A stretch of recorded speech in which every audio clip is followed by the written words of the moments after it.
Bonjour, bienvenue sur cette nouvelle vidéo de notre association pour tester un aménagement cyclable sur Istres. Cette fois c'est l'avenue Gouin qui a été aménagée sur une longue portion. Alors je rappelle que cet aménagement fait partie d'un réseau global, un plan global, destiné à faire des circulations douces. Donc pas uniquement vélo, mais aussi piétons, poussettes, etc. Alors pour bien comprendre, on repart d'une carte, c'est une carte avec le nord à gauche. Donc j'ai repéré le centre ancien, mais enfin c'est facile de repérer l'étang de l'Olivier ou l'étang de Berre.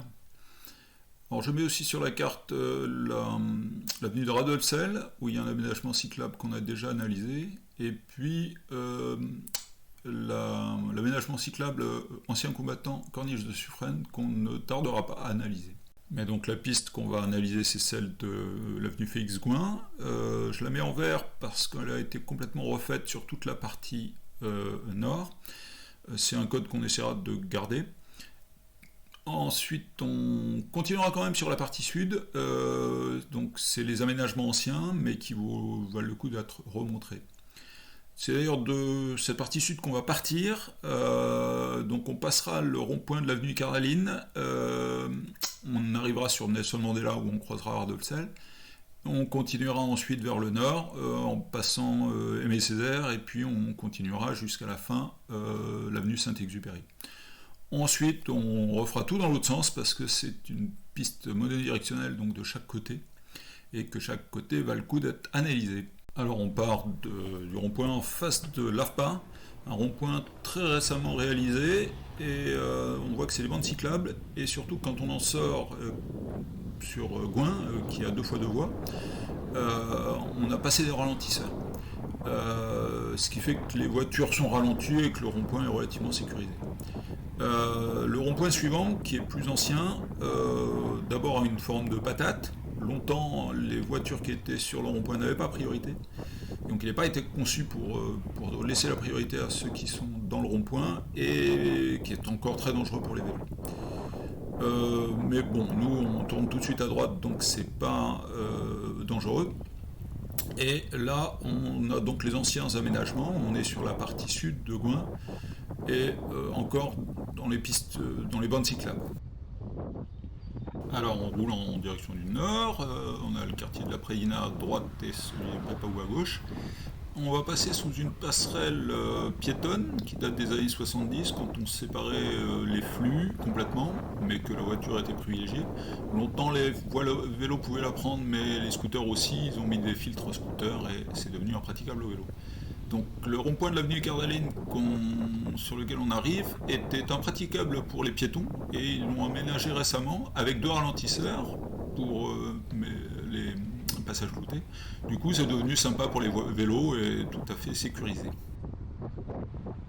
Donc on a passé les Cardalines et on va vers Nelson Mandela où on traversera Radolfzell.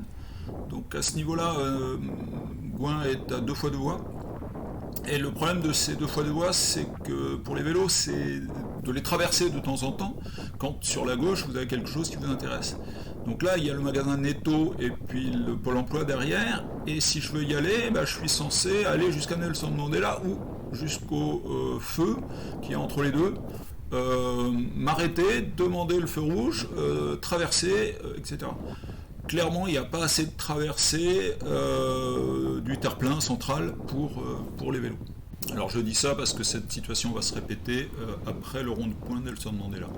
Donc maintenant on arrive sur ce rond-point, on va traverser Radolfzell, donc je vais répéter ce que j'ai dit pour le test de la piste de Radolfzell. Ils ont choisi une piste bidirectionnelle qui fait à l'extérieur du rond-point des voitures, sans ralentisseur pour les voitures et avec priorité pour les voitures. Bon alors là ça se passe bien pour moi parce que je suis pas à l'heure de pointe et donc je ne m'arrête pas, mais aux heures de pointe les cyclistes sont obligés de s'arrêter s'ils ne sont pas avec les voitures. Je ne suis pas sûr que les cyclistes rapides ne choisissent pas de rester avec les voitures. Donc on a passé Nelson Mandela et on attaque les nouveaux aménagements qui sont finis jusqu'à Saint-Exupéry. Donc on voit qu'ils ont choisi des pistes monodirectionnelles, donc contrairement à ce qu'ils ont fait sur Radolfzell. et qu'on est au niveau du trottoir. Ça veut dire qu'à chaque traversée, on aura une descente puis une remontée une fois la rue traversée. Ça peut être pénible si c'est mal fait. Alors là, on va traverser la rue de Cocadis, hein, celle qui on prendrait si vous voulez aller à l'hôtel de police. Et typiquement, si on arrive de cette rue-là, si on veut traverser vers le Boulingrin ou même aller vers Nelson Mandela, il manque une traversée pour les vélos. Alors il y en a quelques-unes, hein, notamment une en face du lycée Rimbaud qu'on va pas tarder à passer, mais clairement il n'y en a pas assez. En plus, celle du lycée Rimbaud par exemple, elle est vraiment prévue pour les piétons, c'est fait qu'il y a une chicane au milieu, qui est vraiment pas pratique. Alors on arrive sur la rue de l'Équerre, entre le bowling et la boulangerie Marie Blachère. Il va m'arriver un risque classique, c'est une voiture qui tourne à droite m'ignore complètement, et elle aurait pu me découper, je pense. Sinon, la voiture qui est arrêtée, je ne sais pas si elle doit me laisser passer. Bon, je passe. Ensuite, on se retrouve sur la chaussée, séparée par une bordure. Donc c'est un autre type de piste cyclable, mais c'est toujours bien réalisé. Alors on va vers le rond-point Aimé Césaire. On voit qu'ils ont continué l'aménagement cyclable par rapport à avant, puisqu'on a passé l'ancien panneau fin d'aménagement cyclable. Et donc ça c'est vraiment une bonne surprise, c'est que ici l'entonnoir c'est pour les voitures, c'est pas la piste cyclable qui disparaît. Sur le rond-point, c'est les anciens aménagements, une bande cyclable qui fait le tour. C'est pas super safe, mais enfin c'est pas le plus dangereux non plus. Alors après le rond-point, c'est un mix entre les anciens aménagements, les bandes cyclables et les nouveaux, la piste séparée par une bordure, qui commence donc après l'arrêt de bus. Le bus doit traverser la bande cyclable, ça veut dire interaction entre les vélos et les bus. Normalement, les conducteurs de bus font attention aux cyclistes, il faut que le contraire soit vrai et tout ira bien.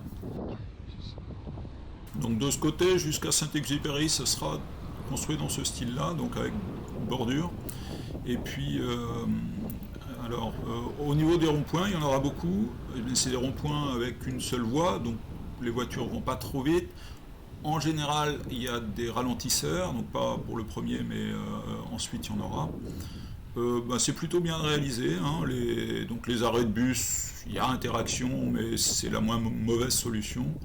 Non, c'est plutôt une bonne surprise, toute cette partie. Donc là, on voit qu'ils ont fait la piste cyclable sur la chaussée parce que il y avait un terre-plein central qui ne servait pas, et donc ils ont recentré les voitures. Ça fait que la piste cyclable est, au niveau de la chaussée est très plate. On verra de l'autre côté que quand on est sur les trottoirs, parfois ça descend et ça remonte et c'est pénible. Sur la chaussée, on n'a pas ça et c'est beaucoup mieux. Donc voilà, ça va se répéter comme ça jusqu'à Saint-Exupéry. Des petits ronds-points où j'ai une bande cyclable que j'utilise plus ou moins, mais qui au moins rappelle aux voitures qu'il y a des vélos. Surtout des ralentisseurs pour les voitures avant et après, sur Gouin en tout cas, et qui ralentissent bien et qui font que c'est relativement sécurisé. D'ailleurs, il me semble qu'on voit beaucoup plus de vélos qu'avant sur cet axe, ce qui prouve que les aménagements sécurisent les gens et qu'ils font plus facilement du vélo qu'avant. Donc fin des commentaires pour le côté sud-nord, puisque ça continue comme ça jusqu'à Saint-Ex, et que c'est très bien.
là, on arrive au rond-point de Saint-Ex.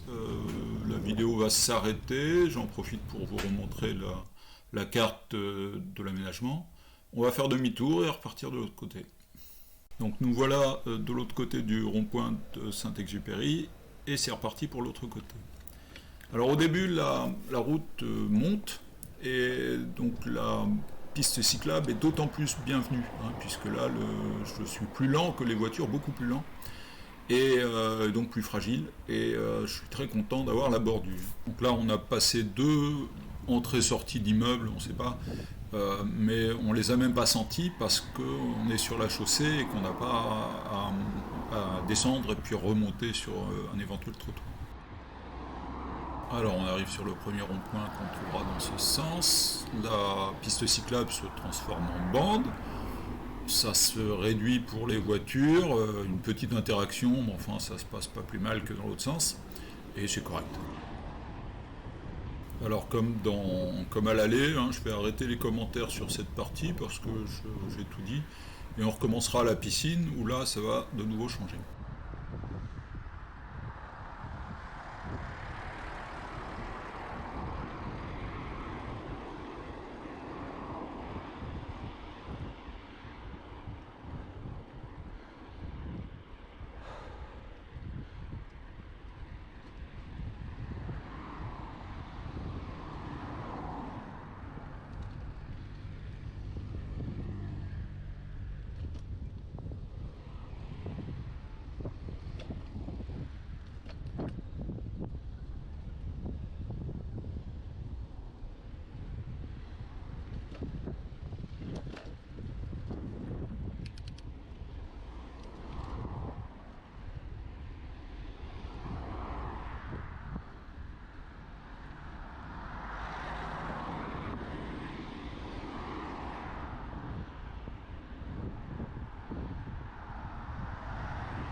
Alors on arrive sur le rond-point de la piscine, et là donc la piste elle va passer sur le trottoir.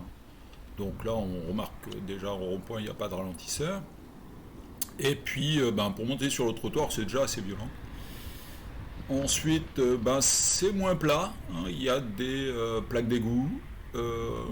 Et puis surtout donc au niveau du rond-point Aimé Césaire où on arrive, on voit que ça me détourne, ça me rallonge du terrain, et puis je vais avoir une traversée de chaussée pas confortable.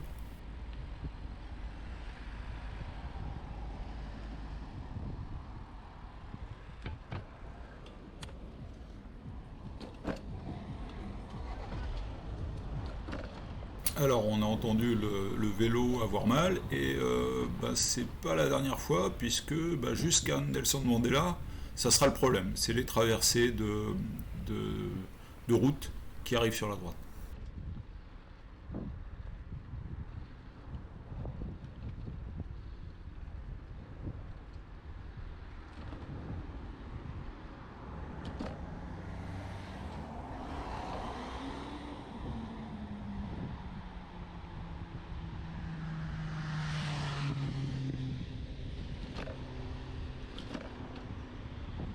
Donc quand on entend le vélo à la vidéo, c'est que c'est pas confortable pour le cycliste. Et là, les 2 traversées qu'on a faites, c'était pas confortable.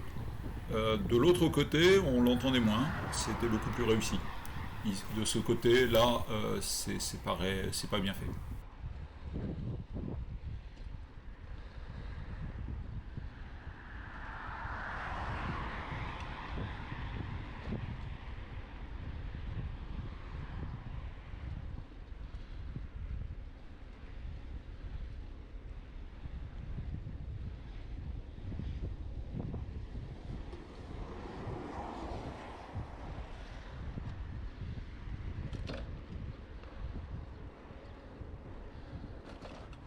Alors on remarque les traversées de Gouin pour les piétons, mais qu'il n'y en a pas de prévu pour les cyclistes, hein, donc ça manque. Et puis donc on arrive sur la station-service et là la traversée elle est vraiment pas réussie, hein. Même en regardant mes mains, on sent que là il y a un choc pour le cycliste.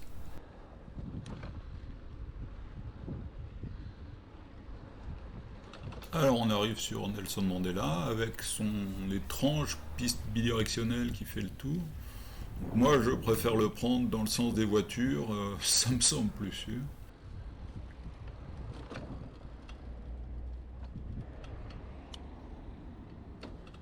Alors au sortir de la piste, la liaison avec les anciens aménagements pour continuer vers le sud n'est pas très bien faite. Alors est-ce qu'ils ont prévu de continuer des aménagements, de changer tout? Je ne sais pas. On n'est pas informé de ça.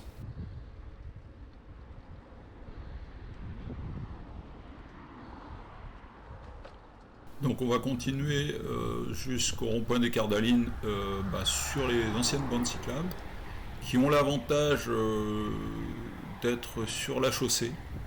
Donc notamment après le Netto et le Pôle emploi à côté, on va passer une autre station-service et clairement pour le vélo c'est beaucoup plus confortable parce que je suis sur la chaussée, j'ai pas une descente de trottoir et une montée de trottoir violente à subir.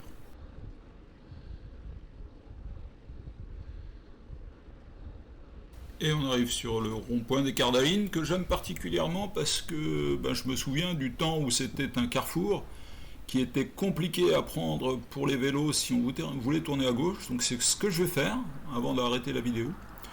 Et vraiment, ce rond-point avec ralentisseur sur la 4 voies de Gouin, c'est confortable.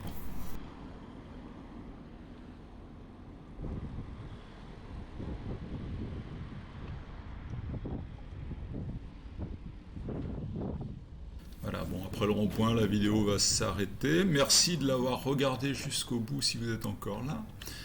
Et puis, n'hésitez pas à nous suivre sur le blog ou sur Facebook ou de passer nous voir dans nos ateliers.